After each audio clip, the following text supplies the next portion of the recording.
하나님이 사람을 만드셨다 그랬습니다. 그런데 하나님의 형상대로 하나님과 함께 할 때 가장 행복하도록 그렇게 만들어놨다 그랬습니다. 여기에서 하나 더 나가 보도록 하겠습니다. 창세기 2장 7절 그리고 17절. 창세기에 보면 하나님이 인간을 만들어 놓으시고 이것만 하지 말라고 그렇게 말씀해 놓으셨습니다. 2장 7절에는 하나님이 인간을 어떻게 어떤 존재로 만드셨는가 다시 한번 이렇게 더 자세하게 세밀하게 말씀을 하십니다. 여호와 하나님이 땅의 흙으로 사람을 지으시고 생기를 그 코에 불어 넣으시니 사람이 생명이 되니라 그랬습니다. 생명, 살아있는 존재로 하나님이 인간을 만드신 겁니다. 그냥 로봇 어떤 물체로 만드신 게 아니고요.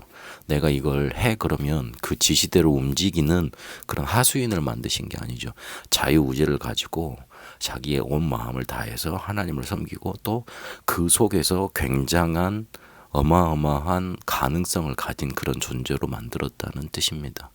2장 17절에 보면 그런데 한 가지 제약사항을 두셨어요.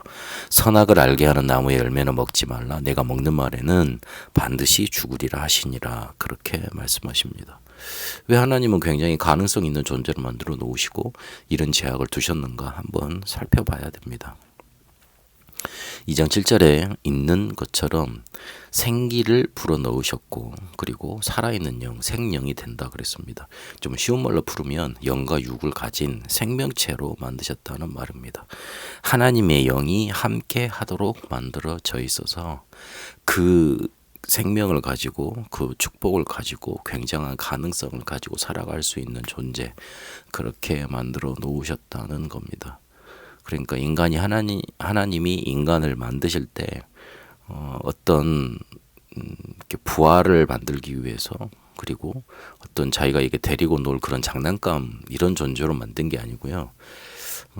하나님의 영이 함께 할 때 굉장한 능력을 가지고 굉장한 가능성을 발휘하고 그리고 굉장한 엄청난 것을 누릴 수 있는, 그리고 자기 의지를 가지고 하나님을 섬기기도 하고 굉장히 하나님을 사랑할 수 있는 그런 존재로 만들어 놓으셨다는 뜻입니다. 사람만 그렇게 영과 육이 하나 되어져서 하나님의 영과 함께 할 수 있는 축복을 누릴 수 있는 존재로 그렇게 만들어 놓으셨습니다.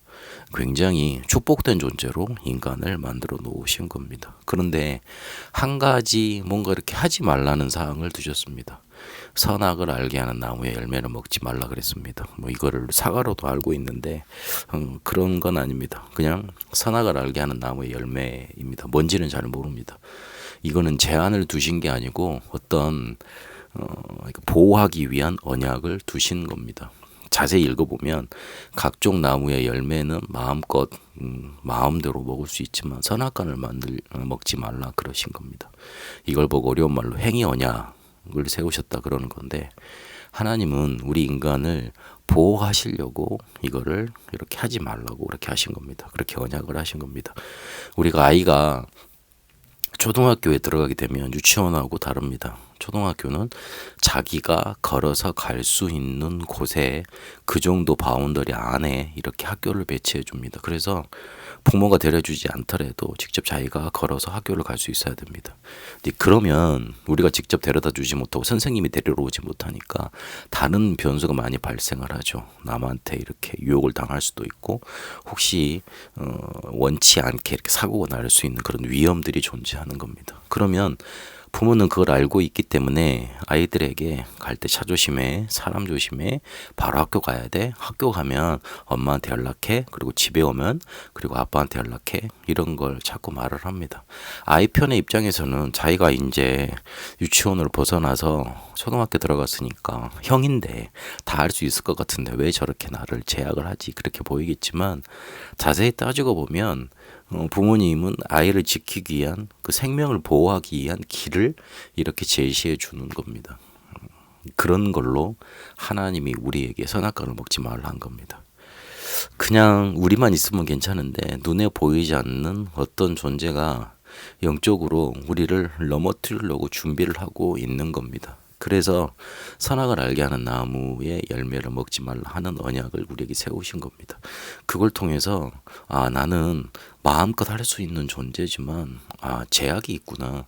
그래서 하나님을 바라봐야 되겠구나. 그걸 떠올리게 돼 있고요. 두 번째, 내가 하나님을 떠나게 되면 분명히 뭔가 이렇게 내가 위협받을 수 있고 죽을 수밖에 없는 뭔가가 있는 거구나. 그런 겁니다. 그리고 하나님은 여기서 말씀하지 않으셨지만 창세기 1장 3절을 보니까 흑암 혼돈 공혹을 했거든요. 그거를 영적인 세계의 타락으로 말을 하기도 합니다.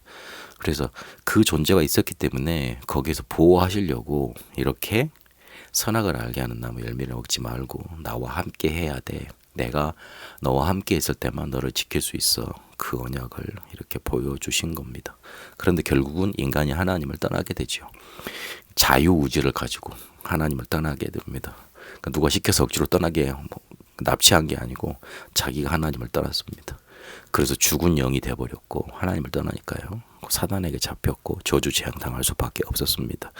그래서 창세기 3장 15절 여자의 후손을 보내셔서 빛을 우리에게 허락해 주셨고 성령께서 우리에게 역사하셔서 새 생명으로 우리를 탄생시켜 주신 겁니다. 마치 우리를 처음에 이렇게 만드셨을 때 생기를 불어 넣으신 것처럼 그 생기가 없어져 버렸으니까 죽은 영이 된 거 아닙니까? 하나님을 떠나니까. 그런데 그거를 그리스도 메시아 우리에게 보내주심으로 새 생명으로 성령께서 우리에게 들어오셔서 새 존재로 만들어 주시는 겁니다. 하나님의 영이 함께 해야지만 우리에게는 생명이 있게 됩니다. 우리에게 뭔가 제한 율법을 먼저 주신 게 아니고 언약을 먼저 주셨습니다. 이 사실을 붙잡고 또 구원의 길에 축복을 누려가게 되시길 바랍니다. 살아계신 하나님, 우리가 하나님과 함께하며 생명을 누릴 수 있는 존재로 그렇게 생명 안에서 살 수 있는 언약부터 우리에게 주심을 감사합니다. 이 사실을 누리며 구원의 길에 축복 누리게 하옵소서. 살아계신 우리 주 예수 그리스도 이름으로 기도합니다. 아멘.